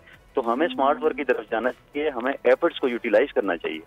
आपके ख्याल में कितना ज़रूरी है कि पाकिस्तान में इस चीज़ को मज़ीद एडवांस किया जाए, क्योंकि इस तरह के वाक़यात तो कहीं पे भी हो सकते हैं। हम ये देखते हैं कि बिल्डिंग्स गिर जाएं तो मशीनरी पहुंचने में इतना टाइम लगता है, लोगों को निकालना इतना मुश्किल होता है। बिल्कुल, देखें जैसे हमारे सेक्टर में जो हमारी स्ट्रीट्स हैं हमारे लिए बहुत अहम है, हमारे रोड हमारे लिए बहुत अहम है। इसी तरह इन लोगों के लिए डोली इनका रास्ता होता है, रोज का इनका रास्ता है, तो ये इनके लिए जरूरी है। इसके ऊपर गवर्नमेंट को चाहिए कि ये प्रॉपर इसकी SOPs बनाएं, उसके मुताबिक इसको बनाया जाए, इसको चलाया जाए, प्रॉपर स्टाफ बैठे। जो लोगों का रोज का रास्ता है उसका हमारी एडमिनिस्ट्रेशन की जिम्मेदारी है, गवर्नमेंट की जिम्मेदारी है। आखिर में स्वाति साहब को पैगाम देना चाहेंगे आप? सारी अवाम को मेरा ये पैगाम है, ये सारा ऑपरेशन मिशन टीम वर्क हुआ है, आर्मी, सिविलियंस, एडमिनिस्ट्रेशन और जितने लोकल वहाँ के लोग थे, कम्युनिटी और हमारी टीम, ये बस सारों के लिए पैगाम है। हमारा मकसद है जान बचाना, पाकिस्तान का नाम आगे लेके जाना, इसमें हमें डिवीजन नहीं डालनी चाहिए। सही, बहुत शुक्रिया आपका। शुक्रिया। मोहम्मद अली स्वाति साहब, आप हमारे साथ मौजूद रहे, जिप लाइन एक्सपर्ट, उनकी एक्सपर्टीज़ हैं, आप लोगों ने अपना भरपूर किरदार अदा किया है। जाहिर है कि सारा कुछ आर्मी के जवानों की सुपरविजन के अंदर हुआ है, उसके बाद ही ये सब कुछ हो पाया, उसके बगैर ये मुमकिन ही नहीं था। साहिब खान साहब से भी हम रब्ता करने की कोशिश करेंगे, उनका भी बड़ा अहम किरदार है सारे ऑपरेशन में। लेकिन अभी मुझे एक वक्फा लेना है, वक्फे के बाद फिर से आपकी खिदमत में हाजिर होते हैं, हमारे साथ रहिए। आजकल जिंदगी ही सुबह आउट ऑफ कंट्रोल है, दुनिया बोल है, दुनिया बोल है।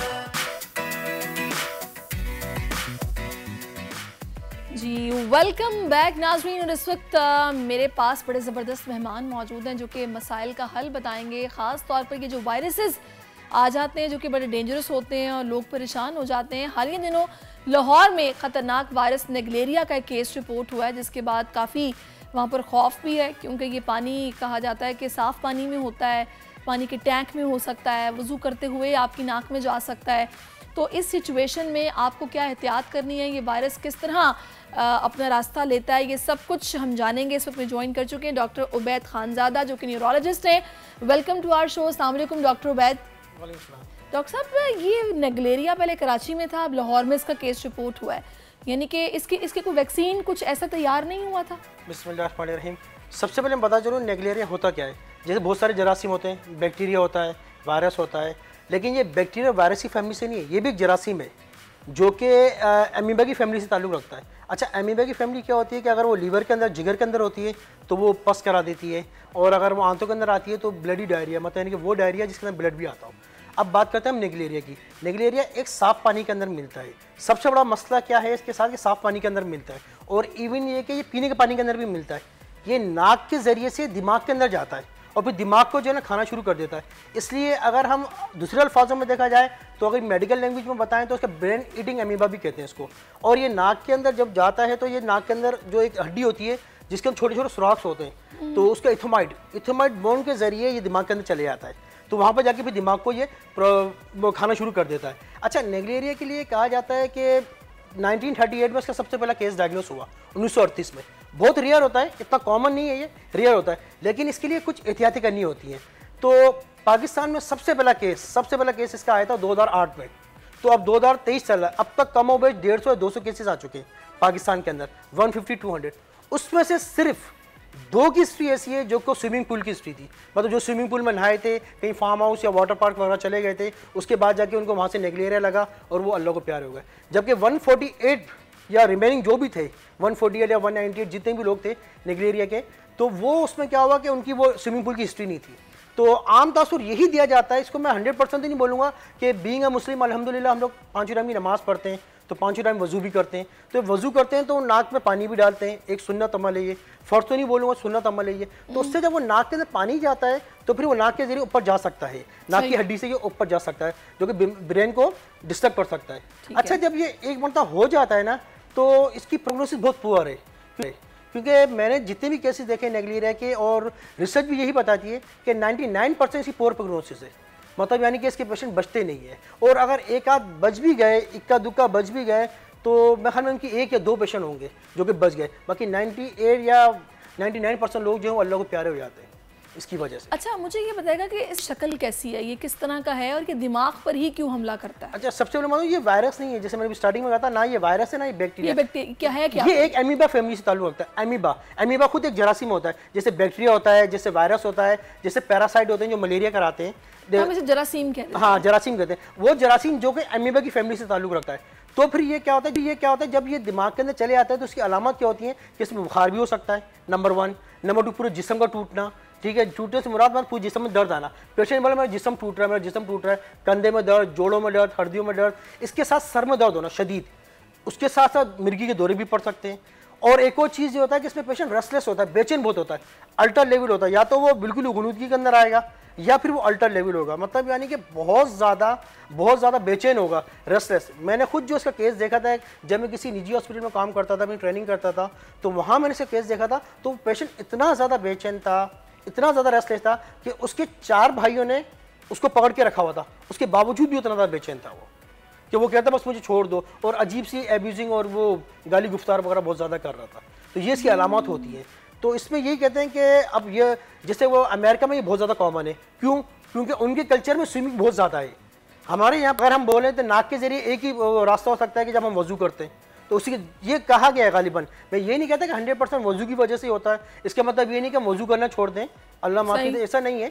लेकिन एक आम तासुर यही दिया गया है कि ये जब हम वज़ू करते हैं तो वज़ू में जब हम सुन्नत अमल नाक के अंदर पानी डालते हैं तो उसकी वजह से ऊपर जा सकता है। अच्छा, इसके फैलाव को रोकने के लिए फिर क्या किया जाए? हाँ, उसमें करना क्या होता है, 2 तरीके हैं। एक तो अगर आपको स्विमिंग करनी है, मिसाल के तौर पे फार्म हाउस जाते हैं लोग फैमिली के साथ पिकनिक बनाने, वाटर पार्क जाते हैं, तो उसमें नेज़ल प्लग आते हैं। आपने अमूमन देखा हो जो एक्सपर्ट स्विमर होते हैं, जो बहुत अच्छी स्विमिंग करते हैं, इवन ये कि जिनके जो गोल्ड मेडलिस्ट होते हैं स्विमिंग के अंदर, वो क्या करते हैं अमेरिकन और वेस्टर्न कंट्रीज में, वेस्टर्न कल्चर में, कि नाक के अंदर एक प्लग आता है, उसको हम कहते हैं नेज़ल प्लग, वो उसको बांध के रखते हैं, उसको बांध के उसको लगा के फिर वो स्विमिंग के अंदर जाते हैं। तो जब वो अंदर जाते हैं, पानी के अंदर जाते हैं, तो वो सांस भी बाहर आके लेते हैं, इवन ये मुंह खोल के अंदर सांस नहीं लेते, सांस भी जब लेते हैं तो पानी के बाहर आके सांस लेते हैं।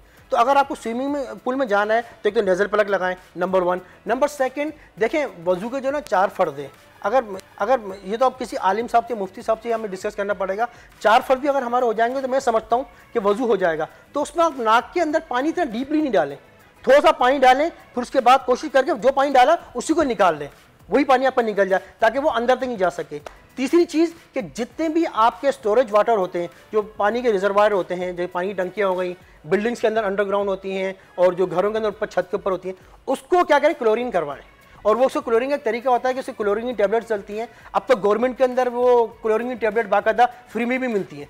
तो वो आके जो गवर्नमेंट के लोग होते हैं वो आके क्या करते हैं कि आपके पानी की टंकी को मेजर करते हैं, कितने जितने 200 ml के, 500 ml, 5000 ml, जितनी भी ml की है उसके हिसाब से उसमें कितनी गोलियां डालेंगी, वो गोलियां डालते हैं। उससे क्या होता है, पानी आपका क्लोरानाइज हो जाता है। ठीक है, अब जब क्लोरीन की गोलियां डल गई उस पानी के अंदर, तो ये समझें कि बहुत हक्कुल इम्कान है कि अगर नेगलेरिया होगा भी तो वो इंशाअल्लाह इफेक्टेड नहीं होगा। अच्छा, ये कितने वक्त के बाद इनकी गोलियां डालनी चाहिए पानी को? जाहिर है वाटर टैंक में तो पानी यूज हो जाता है, कितनी गोलियां उसमें डालें, डेली डालनी पड़ेंगी या फिर हफ्ते में एक दफ़ा डाल दूं? आजकल जो आप जिस तरह कहते हैं कि थोड़ा नेगलेरिया थोड़े से केसेस आ रहे हैं तो वीकली भी चल जाता है, लेकिन अमूमन महीने में जो है ना उसको आप क्लोरानाइज करवाते हैं अपने पानी के वाटर को, जितने भी टैंक है पानी का उसको महीने के अंदर जो है ना उसके अंदर क्लोरीन की गोलियां डालते रहे। अच्छा, कुछ लोग इस डर से स्विमिंग पूल्स में जाना छोड़ देते हैं कि पता नहीं इसमें वायरस ना हो, पता नहीं मैनेजमेंट ने इसको साफ रखा है नहीं रखा, इस डाउट की वजह से।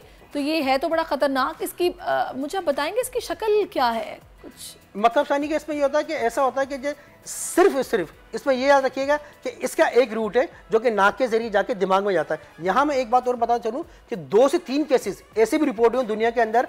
आपने टिन देखा होगा सॉफ्ट ड्रिंक का, जैसे पेप्सी हो गया, मिरिंडा हो गया, उसके टिन होते हैं। अब जब टिन को जब हम फ्लिप करके खोलते हैं तो उसके ऊपर जो पानी जमा हुआ होता है, हल्का सा उसका पानी जमा होता है। तो बहुत से लोगों ने जब वो 2 केस से 3 केस ऐसे डायग्नोस हुए वहाँ से आए कि जब फ्लिप करके उसको खोला है टिन को, तो जब उन्होंने वो पेप्सी या जो भी ड्रिंक थी, मिरिंडा, 7 अप, उसको पिया है तो उससे वो माउथ के जरिए भी गया है, माउथ के जरिए जाके भी उससे जो है प्रॉब्लम क्रिएट की है और वो निगलेरिया उनको पॉजिटिव आया है। तो यानी कि वो जो उसके ऊपर पानी था उसमें भी था ये? उसमें भी था। तो यही तो कहते हैं कि साफ पानी के ऊपर होता है ये पीने के पानी के ऊपर होता है। तो जब भी कोई टिन वगैरह पिए, अगर हम पीने के पानी में तो हम क्लोरीन नहीं डाल सकते ना? नहीं पीने के पानी में डालते हैं, लेकिन जो हमारे फिल्टर्स तो आते हैं ना, अब जब टंकी का पानी आपके फिल्टर के जरिए आता है, फिल्टर प्लांट के जरिए आता है, तो उसको फिल्टर करें, ठीक है। दूसरा ये कि पानी को बॉयल कर लें, ये भी एक अच्छा तरीका है। तीसरा वो एक पुराने ज़माने में होता था, अगर मैं गलत नहीं हूँ तो शायद अभी भी बहुत सी जगह पर होता है, वो फिटकड़ी का इस्तेमाल होता है शायद, मैं तो उसको फिटकड़ी बोलूँगा, मुझे नहीं पता आम लोग उसको क्या कहते हैं, तो उसको भी हम इस्तेमाल कर सकते हैं।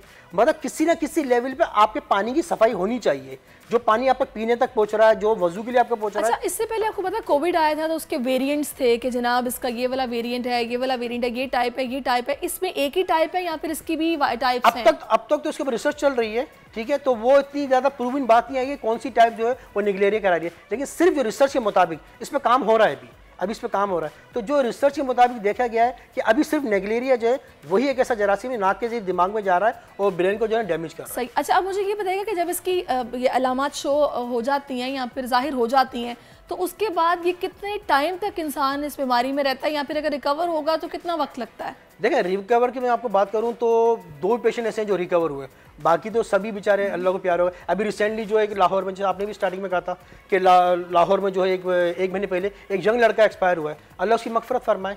तो इसमें ये होता है कि 3 से 4 दिन के अंदर पेशेंट के सिम्टम बहुत ज़्यादा वर्स हो जाते हैं, बहुत ज़्यादा ख़राब हो जाते हैं, और 3 से 4 दिन के अंदर ही पेशेंट को जो है ना वो मौत लाहक हो जाती है। इतना जल्दी ये इंसान को खत्म कर देता है। जल्दी इंसान को खत्म कर। अच्छा, इसका कभी पता चल सका इसका ओरिजिन क्या है, कहाँ से शुरू हुआ था ये? मतलब यानी कि ओरिजिन तो कहते हैं कि ज़्यादा जो वेस्टर्न कंट्रीज जहाँ पर वो स्विमिंग पूल्स वगैरह के जो कल्चर उनके ज़्यादा होता है तो वहाँ से ज़्यादा आते हैं। इसलिए तो मैं कहा स्टार्टिंग में कि अमेरिका में बहुत ज़्यादा कॉमन होता है। अमेरिका क्या बल्कि ये जो यूरोपियन कंट्रीज़ हो गए, वो कंट्रीज जहाँ पर स्विमिंग पूल का कॉन्सेप्ट बहुत ज़्यादा है, वहाँ पर ये बहुत ज़्यादा होते हैं। तो अब तो ये होता है कि मैंने यही देखा है कि एक फैमिली को मैं देख रहा था अभी उनकी, उसके वो क्या होता है, उनके अभी पिकनिक का प्रोग्राम था 1 महीने पहले, फार्म हाउस वगैरह में कहीं वो जा, तो उनके फादर ने बाकायदा फार्म हाउस के जो ऑनर थे उनको कॉल करके ये पूछा कि आपके स्विमिंग पूल कितनी लेंथ है, कितनी वेट, कितना डीप है, उसमें कितनी क्लोरीन गोलियां डलवाते हैं आप। फिर उन्होंने बाकायदा उनसे बात करने के बाद जो अपने वाटर बोर्ड वाले होते हैं उनसे बात किया कि ये स्विमिंग पूल है, ये फार्म हाउस है, इसकी इतनी लेंथ है, इसका इतनी टेबलेट डली है, क्या सही है अपनी फैमिली को वहाँ पर ले जाना? उन्होंने ओके किया तो अपनी फैमिली को वहाँ पर लेके गए। तो सही। डॉक्टर उबैद, आप मेरे साथ रहिएगा, मैं आपसे मजीद भी बात करूंगी। अब मुझे कुछ बात करनी कि हमारी बच्चियां अब पढ़ाई के साथ साथ खेलों के मैदान में भी पाकिस्तान का नाम बुलंद कर रही हैं। आयत आसमी, जिनकी उम्र सिर्फ 11 साल है मगर उनका कारनामा बेमिसाल है। आयत आसमी ने काज़िकिस्तान में खेले जाने वाले वर्ल्ड स्कूल चेस चैंपियनशिप में ब्रॉन्ज का मेडल जीतकर पाकिस्तान का नाम फ़ख्र से बुलंद कर दिया है। छोटी सी बच्ची हैं और काम करेंगी बड़े बड़े। आयत आसमी इस वक्त में ज्वाइन कर चुकी हैं, चेस चैंपियन है। आयत, वेलकम टू दुनिया बोल है। सबसे पहले तो नाज़रीन को बताएं कि आपने इतनी छोटी सी उम्र में ये शतरंज की गेम कब सीख ली और इतनी महारत के वर्ल्ड चैंपियनशिप में मेडल भी जीत लिया? मैंने ये चेस को पहली दफ़ा अपने खाला के घर देखी थी और मैंने अपनी अम्मा से पूछा कि ये क्या होती है, और मेरी अम्मा ने बताया कि चेस होती है।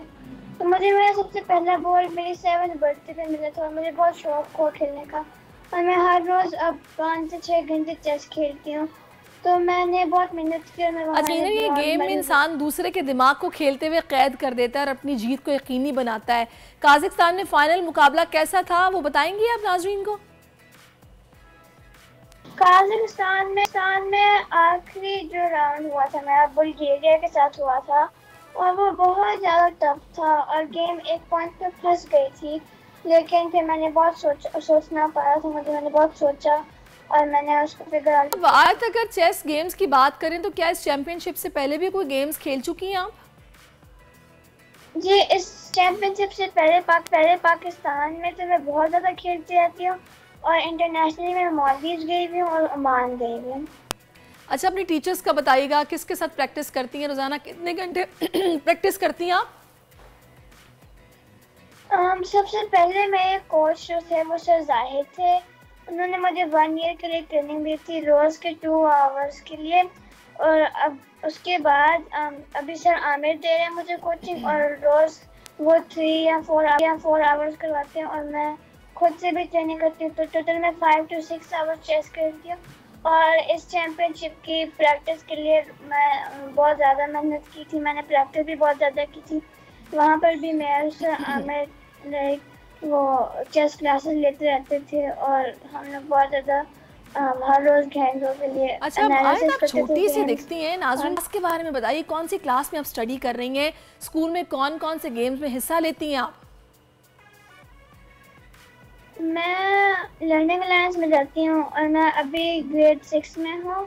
स्कूल के अंदर मैं जिम्नास्टिक्स में पार्ट लेती हूँ और चेस में भी पार्ट लेती हूँ। मैं स्कूल में क्लब्स होते हैं, मैं चेस क्लब में ज़बरदस्त। तो आए जो बच्चे इस गेम को सीखना चाहते हैं, किस तरह इस गेम में आ सकते हैं, सीखने के लिए उन्हें मशवरा क्या देंगी आप? जिन बच्चों को सीखनी होती है चेस नई उनको उनका इंटरेस्ट बहुत ज़्यादा होना होता है और उनको प्रैक्टिस करनी होती है, मूव सीखनी पड़ती हैं और जो मूव्स होती हैं वो फुली सीखने के लिए आपको 1 आवर लग जाता है। उनको रोज़ की मेहनत करनी पड़ती है और प्रैक्टिस करनी होती है, क्योंकि चेस जो है वो एकदम से नहीं आ जाती है आपको, जैसे फुटबॉल एकदम से आ जाती है या और कोई गेम आ जाती है आपको।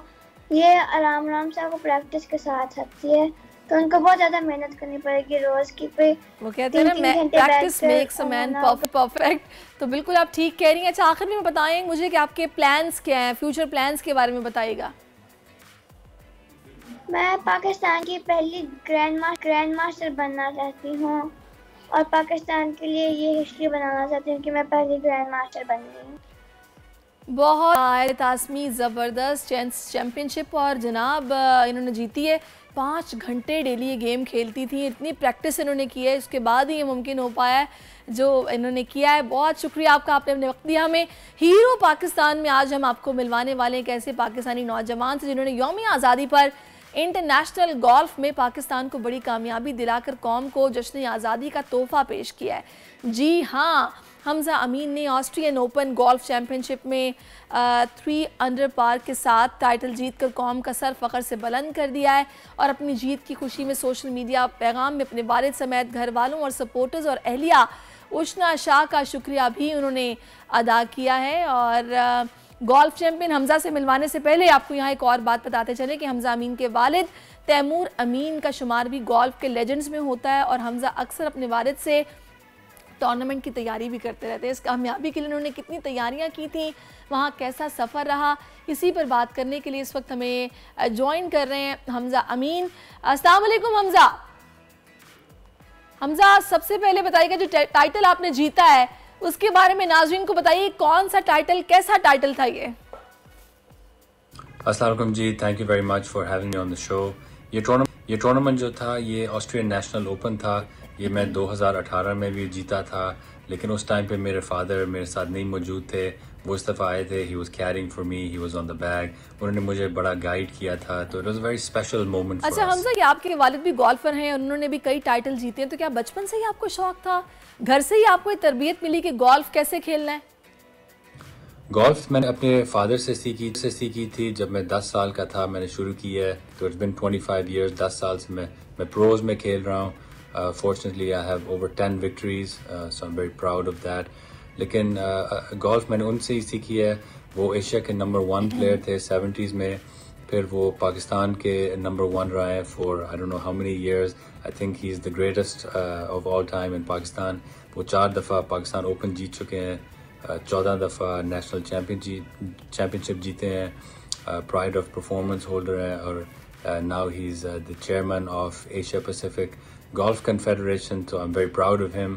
और उनसे मैं कोशिश करता हूँ कि चीज़ें मैं सीखूं। अच्छा, Austrian national golf open championship में और कौन-कौन से ममालिक के प्लेयर्स शरीक थे और टफ टाइम किसने दिया आपको? There were about 150 players that came. मुल्क के टॉप प्रोफेशनल्स, मुल्क के टॉप एमेचर्स, फिर यूरोप से भी प्लेयर्स आए थे, तो बहुत टफ कंपटीशन रहा।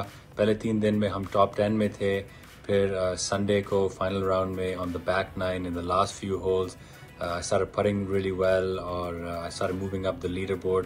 फिर बहुत टफ कंपटीशन रहा और right on the last hole फिर मैं जीत मैंने हासिल कर दी। So I was very happy। सबसे टफ कंपटीशन मार्टिन वीगले ने दिया था, वो यूरोपियन टूर पे भी जीत चुके हैं and he's an excellent player।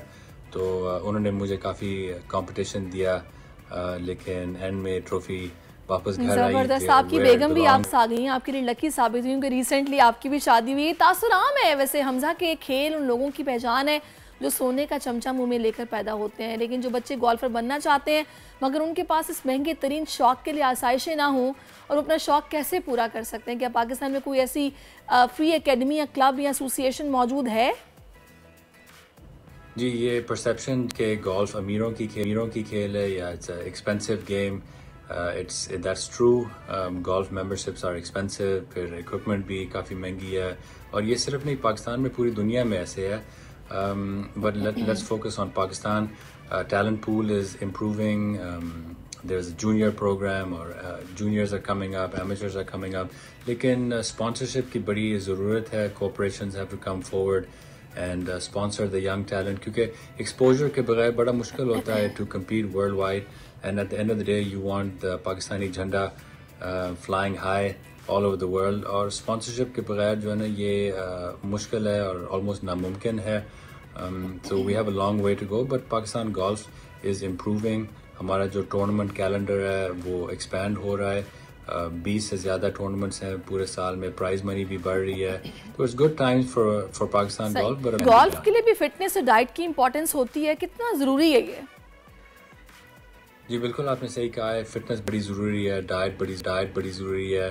Fitness के साथ कंसंट्रेशन जो है ना वो मजबूत हो जाती है, फिटनेस के बगैर कंसंट्रेशन टूट जाती है, और गोल्फ में जो है ना जब वो होता है फिर पोजीशन बहुत जल्दी से चेंज हो जाती है, बहुत खिलाड़ी होते हैं, बहुत स्टिफ कंपटीशन होता है, फिर हम 4 दिन खेलते हैं, फिर 2 प्रैक्टिस राउंड्स भी होते हैं, फिर ट्रैवल डेज भी होते हैं, फिर 3-4 हफ्ते हम लगातार भी खेलते हैं। So it's a very strenuous on the body, तो फिटनेस जो है ना बहुत इम्पोर्टेंट है। बहुत शुक्रिया हमजा अमीन, ऑस्ट्रियन गोल्फ चैंपियन हमारे साथ मौजूद थे। आपका बहुत शुक्रिया, बहुत बहुत मुबारकबाद आपको एक बार फिर से।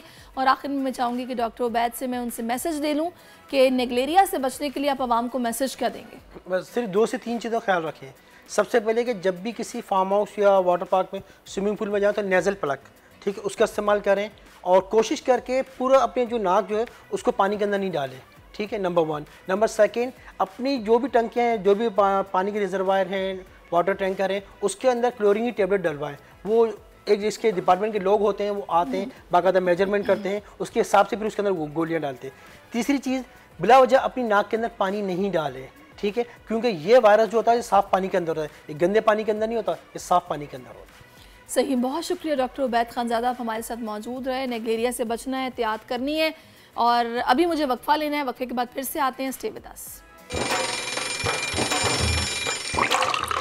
आजकल ज़िंदगी ही सुबह आउट ऑफ कंट्रोल है, दुनिया बोल है, दुनिया बोल है। जी वेलकम बैक नाजरीन। अभी मैं आपको सूरत हाल बताऊंगी पाकपतन की, जहां पर दरियाए सतलुज में पानी की सतह मुसलसल बुलंद हो रही है। पाकपतन की हदूद में बाबा फरीद पुल पर ऊंचे दर्जे का सैलाब है। 150 से ज़ायद आबादियों का ज़मीनी राबता मुनक़ता हो गया है, लोग घरों में महसूर होकर रह गए हैं। और इसी सारी सूरत हाल पर बात करने के लिए नुमाइंदा बोल न्यूज़ वारिस अली शाह इस वक्त हमें ज्वाइन कर चुके हैं। वारिस, बताइएगा, इंतज़ामिया हरकत में आई है? आज जी बिल्कुल, भारतीय सैलाबी रेले ने पाकपतन में तबाही मचा दी है। हर तरफ पानी पानी दिखाई दे रहा है। हज़ारों एकड़ पर खड़ी जो फसलें हैं तबाह बर्बाद हो चुकी हैं। मुतअद्दिद मकानात जो हैं वो दरिया बुर्द हो चुके हैं। सैकड़ों बस्तियां ज़ेरे आब आ चुकी हैं। हम इस वक्त अड्डा नज़ीर का में मौजूद हैं। हमारे हक़ में आप देख सकते हैं कि यहाँ पे हर तरफ पानी पानी और मकानात जो हैं वो पानी में गिर रहे हैं। हमारे साथ मुतासरा खातून भी मौजूद है। जी बताइएगा, अब माँ जी दसिया जी, तुहाडा घर जिहड़ा पानी च पानी आ गया तुहाडे घर च, ते की कहना चाहते हो? समान किवें कड्ढिया? की हुकूमत ने कोई इमदाद की तुहाडी? साडी कोई हुकूमत ने इमदाद की। असीं तारो पानी दे विच कोई चावां है, कोई हेठ कंधा दे आ गया, कोई लोड़ गया, ते बस जाना ही लेते निकले, बच्चे लेते निकले बाहर ठिगड़ियां दी छावां करते रड़े मैदान ते बैठे हैं धुप्पे। कोई आसरा ही कोई, कोई हुकूमत ने साडी इमदाद नहीं की, कोई शय नहीं सानू लभी। 3 दिन दे एवें ही बैठे हैं। अच्छा माँ जी, आप तुहाडे बिल्कुल नज़दीक जिले इंतजामिया वालों खैमा बस्ती बनाई गई है, वो तुहाडे सलाह मुतासरीन वास्ते बनाई, तुसीं उत्थे क्यों नहीं जाते? असीं उत्थे कीदा करिए? 3 कुर्सियां पाइयां, ना कोई पानी है, ना कोई शे खावन दी। उत्थे एवें जाते बह रविए, 10 बच्चे ने एवें जाते उत्थे बहा लविए। यहाँ पर ये बता रही है कि जो कैंप लगाए गए हैं वहाँ पर खाने पीने के लिए कुछ नहीं है, 3 चेयर्स रखी हुई हैं, तो वहाँ पर हम क्या जाकर बैठेंगे और कुछ करेंगे? और ये सूरत हाल है। यहाँ पर सैलाब ने तबाही मचा दी है। वारिस हमारे साथ थे। दूसरी जानिब 1.5 लाख से ज़ायद क्यूसेक का सैलाबी रेला बूरेवाला की हदूद में दाखिल हो गया है। सैलाबी पानी ने जमलेर और साहोका के इलाकों में बड़े पैमाने पर तबाही मचाई है। सैकड़ों रिहायशी आबादियाँ ज़ेरे आब आ गई हैं। सैलाब मुतासरीन को शदीद मुश्किलात का सामना है। इसी पर बात करने के लिए मोहम्मद जमील भट्टी ने हमें ज्वाइन किया। जमील, बताइएगा अभी यहाँ पर क्या सूरत हाल देख रहे हैं आप?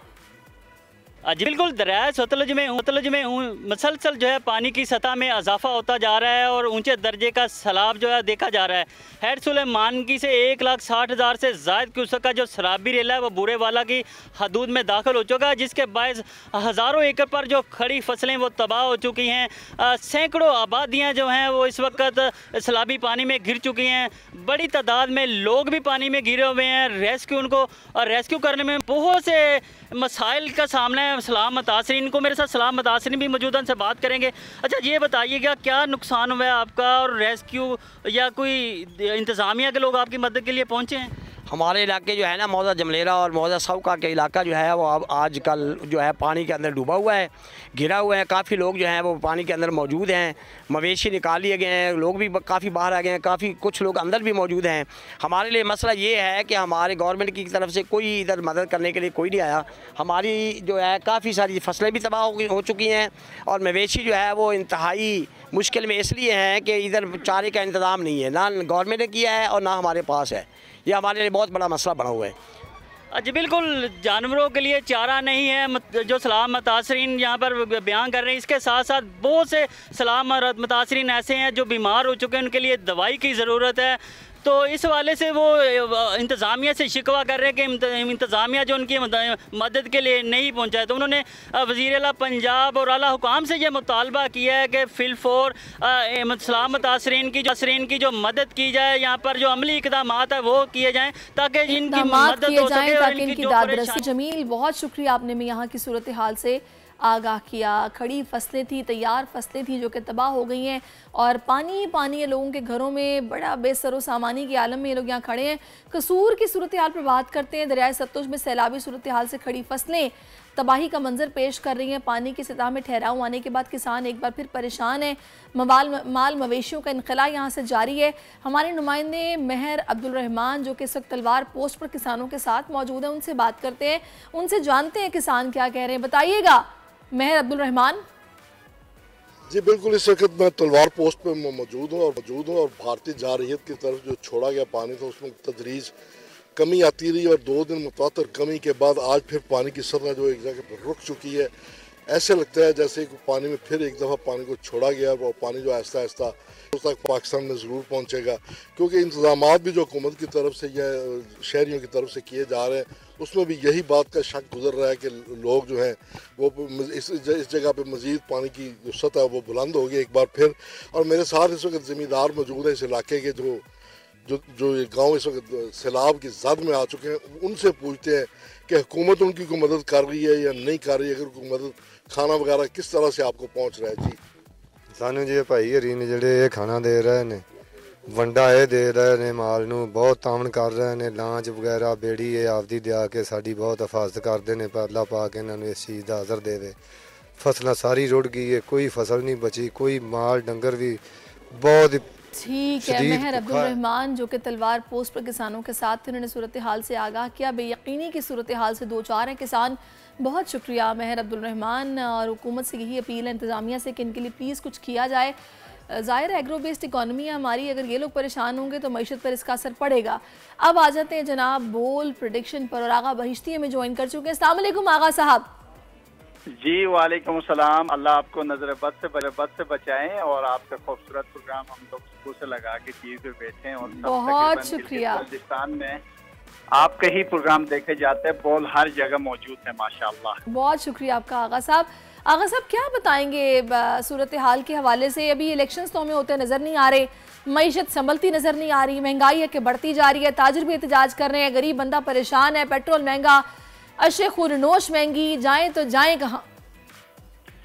मैं आपसे एक छोटी सी एक बात करूंगा, ये क्योंकि मुस्तकिल बोल के जरिए हम अपनी इल्मी राय मुस्तकिल पिछले साल 1.5 साल से देते आ रहे हैं और अभी एक बंदा मेरे एक दोस्त है कराची में, वो गिलगित में बैठा हुआ है और उसका घर बंद है और कल कह रहे कि 10,000 के बिल आए बिजली का। तो आप इससे अंदाज़ा करें कि पाकिस्तान के हालात किस हद तक हम मुश्किलात से दो चार हो रहे हैं या हो चुके हैं।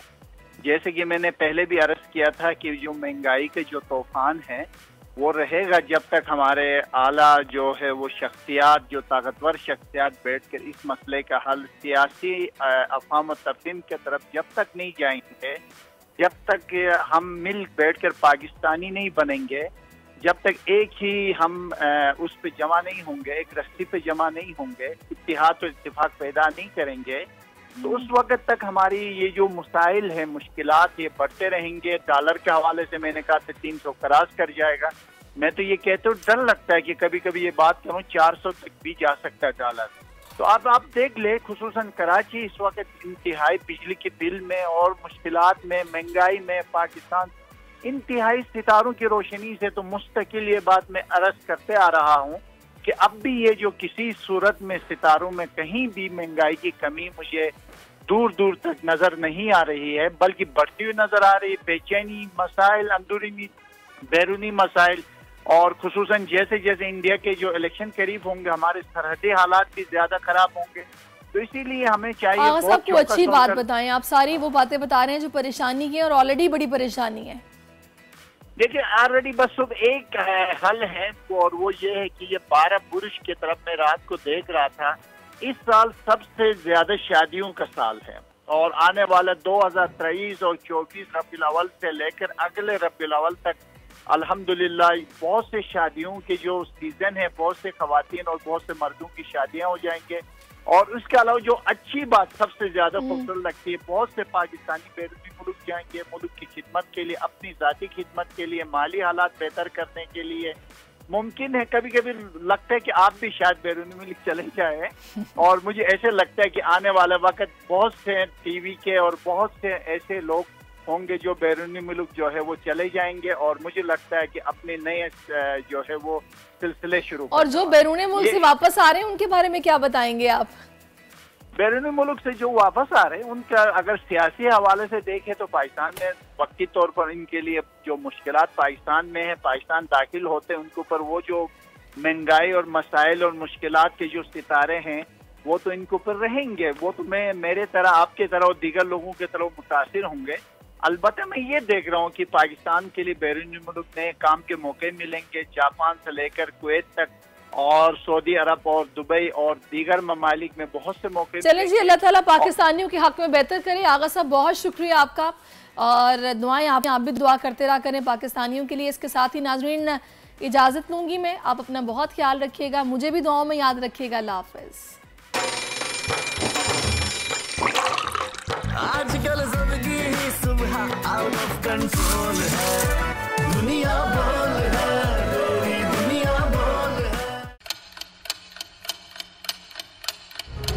आप लोग इस मुल्क पाकिस्तान में आजाद हैं। सहाफती उसूलों पर कारबंद बोल न्यूज ने रखी रिवायत बरकरार। बोल न्यूज की जानिब से देखने वालों को यौम आज़ादी की बेहद मुबारकबाद। मुल्क भर से जश्न आज़ादी की तकरीबात बोल ने दिखाई अपनी स्क्रीन पर। पाकिस्तान के 76वें यौम आज़ादी का जश्न बोल ने सुनाई पाकिस्तान जिंदाबाद के नारों की गूंज। बोल की सबसे बड़ी ट्रांसमिशन में पाकिस्तान का नाम रोशन करने वालों ने दिए कौम को पैगामात। बेपनाह मुश्किलात का सामना करके इस मुल्क को हासिल किया। आज़ाद कौमों को बहुत सी कुर्बानियाँ देनी पड़ती हैं। 76 वालियों में आज़ादी का दिन जोश खरोश के साथ मनाया, क्योंकि जिंदाबाद पाकिस्तान ये है बोल की पहचान। सब्सक्राइब करें और बेल दबाएं ताकि कोई खबर रह न जाए।